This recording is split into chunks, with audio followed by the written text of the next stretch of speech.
नमस्कार दोस्तों। तो हमारा जो कंटिन्यू पेपर चल रहा है वो है मॉर्निंग शिफ्ट का 26 तारीख का। तो ये पार्ट 3 है। इसमें करवा रहे हैं हम मैथ और रीजनिंग। तो ये क्वेश्चन है आपके पास 62 का।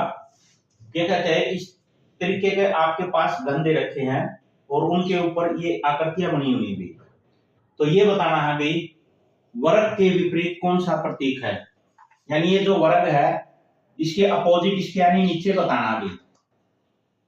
तो एक बात क्लियर कर देता हूं आपको, कभी भी किसी के विपरीत या यानी अपोजिट बताना हो तो उसमें दूसरी जो आकृतियां हैं वो कभी दिखाई नहीं देती भी। तो देखो इसके नीचे अगर बताना है तो वो इसके साथ नहीं होंगी भी। और इसको सोल्व कैसे करते हैं, इसमें जो कॉमन होता है जो मैक्सिमम में आपके पास दे रखा है, जैसे आपके पास ये दे रखा है सर्कल, सर्कल ले लेंगे भी। देखो सर्कल के जो अपोजिट है वो दिखाई नहीं दे रहा, जो सर्कल के साथ है वो ले लेंगे। एक तो ये डॉट दिखाई दे रहा है, एक ट्रायंगल दिखाई दे रहा है, फिर इसमें है नहीं तो इसमें आ जाओ। इसके बाद एक एरो दिखाई दे रहा है, एक क्रॉस का दिखाई दे रहा है।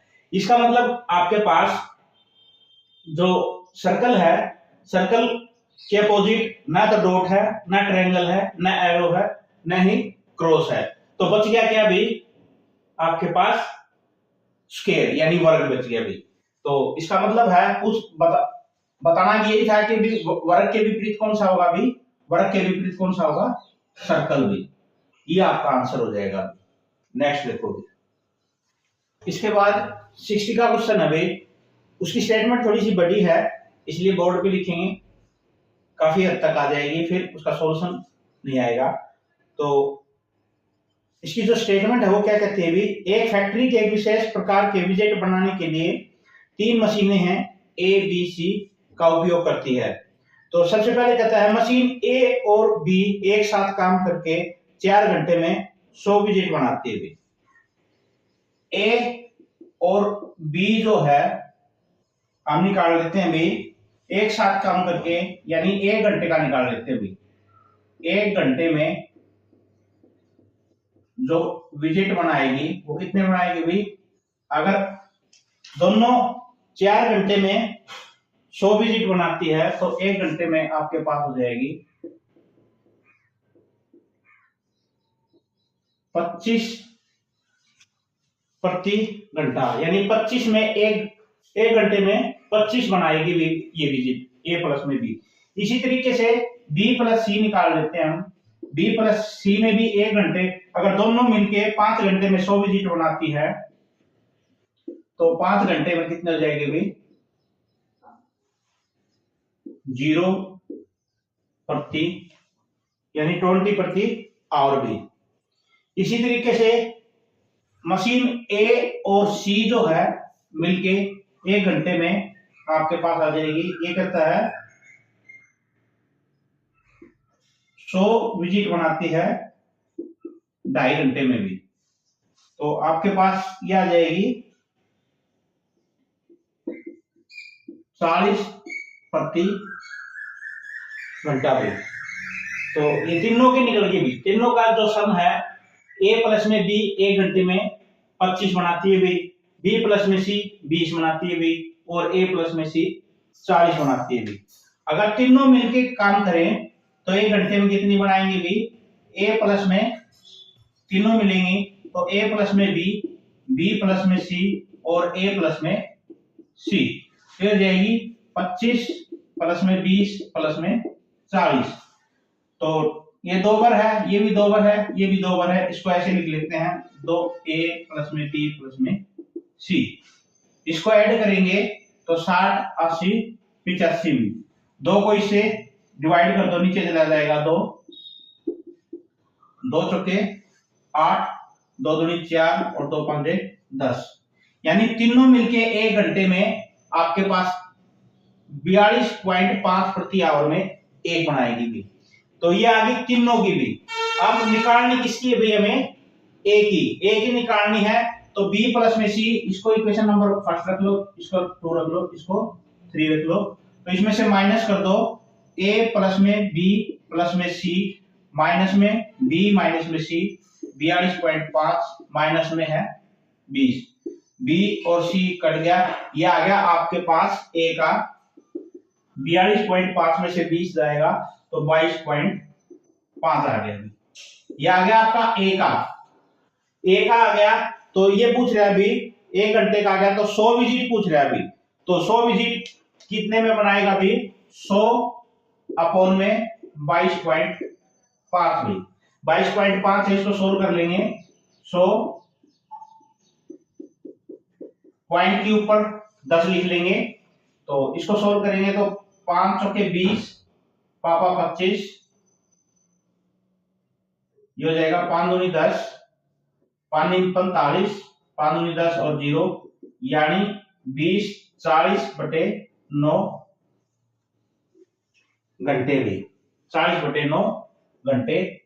ये है ऑप्शन नंबर आपके पास सी भी। ये है 60 का क्वेश्चन भी। एक पीछे क्वेश्चन और रह गया था, वो भी देखो भी। ये पीछे क्वेश्चन रह गया था आपके पास, रिकॉर्डिंग नहीं हो पाई इसकी।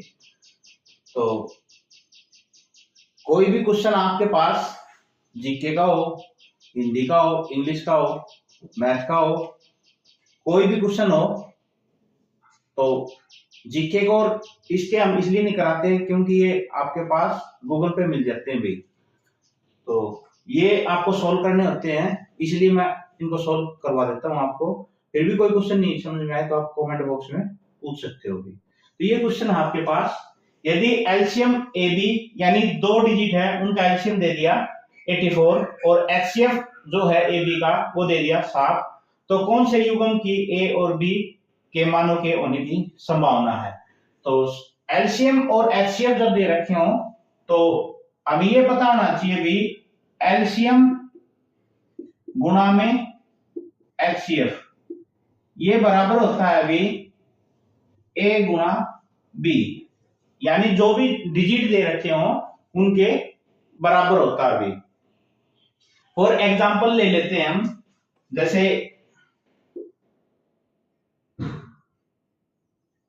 ये ले लिया भाई, या फिर ये नहीं, ये ले लो छोटा एग्जांपल।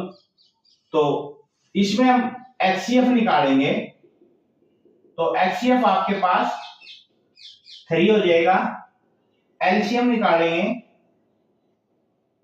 ये आपके पास 9 हो जाएगा भाई। अब इसमें पुट करके देखें, एलसीएम गुणा में एचसीएफ, एलसीएम गुणा में एचसीएफ 3 गुणा में 9, और डिजिट भी है आपके पास 3 गुणा में 9, ये दोनों बराबर होगी। यही मेथड इसमें लगेगा भी। तो एलसीएम गुणा में एचसीएफ जो है वो है 7 गुणा में 84, 7 की और 84 की गुणा करोगे आप तो ये हो जाएगा 588। अब ये जो डिजिट दे रखी हैं 7 और 12, 28 और 42, 14 और 21, 21 और 28, इनके हम मल्टीप्लाई देख लेंगे भी 588 है या नहीं। 7 की और 12 की करोगे तो 12 7 84, और ये तो वैसे भी नहीं होगा, 7 इसमें कॉमन है, इसमें नहीं आएगा 7, क्योंकि एचसीएफ के लिए दोनों में कॉमन होना जरूरी है। अब 28 की और 42 की आप गुणा करोगे तो 28 और 42 की गुणा करोगे तो 1176 होता है, न कि ये 588 के बराबर है। इसी तरीके से 14 और 21 की गुणा करोगे आप तो ये होगा आपके पास 294 के बराबर, लेकिन 21 और 28 की गुणा करोगे तो ये बराबर हो जाएगा किसके भी 588 के। इसका मतलब ये वो डिजिट है जिसका एलसीएम तो 84 है और एचसीएफ जो है वो 7 है। इसका मतलब है डी आपका आंसर हो जाएगा अभी।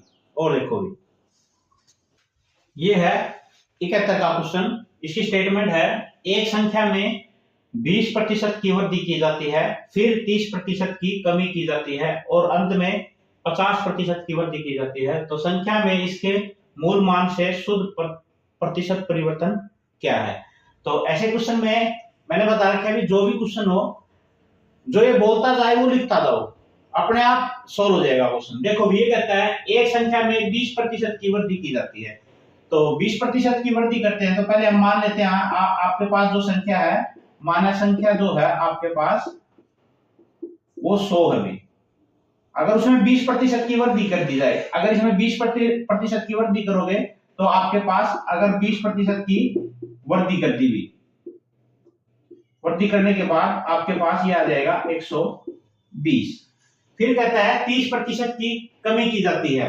अब 30% की कमी कर दी हुई, अब 30% की कमी निकाल लेंगे। 120 माइनस में 120 गुणा में 30 अपॉन में 100। तो 120 माइनस का 36 भी, तो ये आ गया 4 और 8 भी, 84 आ गया भी। 30% की कमी होने के बाद 84 आ गया। अब ये कहता है अंत में 50% की वृद्धि कर दी, फिर 50% की वृद्धि भी। अगर 50% की वृद्धि करेगा तो ये हो जाएगा 84 प्लस में 84 गुणा में 50 100 भी, 2 2 चौके 8, 2 दूनी 4, यानी 84 और 42 को जोड़ेंगे तो ये हो गया 6 और 8 4 12 126, यानी नई जो राशि है वो कितनी होगी भी 126। तो इसने मूल पूछा है, मूल मान से शुद्ध प्रतिशत परिवर्तन क्या होगा। तो 126 में से पहले वाली कितनी है भी, अब 126 आ गई, पहले 100 थी तो इसमें माइनस कर दो 26, तो 26% का परिवर्तन हो गया भाई। ये आपका आंसर है भाई। फिर इसी तरीके से आपके पास 72 का एग्जांपल दे रखा है मूलधन ब्याज वाला। तो इसका सबसे सिंपल मेथड है, आप इसमें क्या करोगे, फर्स्ट है इसको पुट करके देख लो। मूलधन है वो 4000 मान लो, दर है 10% मान लो, इससे आसान कोई मेथड नहीं है भाई। पुट करोगे तो आंसर आ जाएगा। फिर 73 का देखो, ये 73 का क्वेश्चन जो है इसमें कहता है भी एक अर्धगोले और शंकु का आयतन बराबर है, यानी दोनों का आयतन बराबर है। यदि शंकु की ऊंचाई h है और दोनों की त्रिज्या r है तो r के पदों में h ज्ञात करना है। तो ऐसे क्वेश्चनों में हमें सिर्फ पहले फार्मूला याद होना चाहिए। तो अर्धगोले का जो आयतन है वो क्या होता है भाई, 2/3 पाई r क्यूब, और शंकु का जो आयतन है वो होता है अभी 1/3 पाई r स्क्वायर h। ये दोनों बराबर है भाई, दोनों बराबर है। 3 से 3 कट गया भी, r स्क्वायर से r स्क्वायर कट गया, यहाँ पे r बच गया, पाई से पाई कट गया तो ये बच गया आपके पास 2r बराबर है h के भी। तो यही ज्ञात करना था, h का और जो r का रिलेशन है वो निकालना था। h जो है यानी हाइट जो है वो बराबर है 2r के, यानी त्रिज्या के 2 टाइम्स के बराबर है भाई, ये निकालना था भाई, ये है इसका आंसर भाई। तो जो भी क्वेश्चन एक आधा रह गया आप कमेंट बॉक्स में पूछ सकते हैं और वो आपका सॉल्यूशन सबको करा देंगे बोर्ड पे भी। नेक्स्ट जो वीडियो कराएंगे वो कराएंगे आपको 26/7/2025 की इवनिंग शिफ्ट की भी।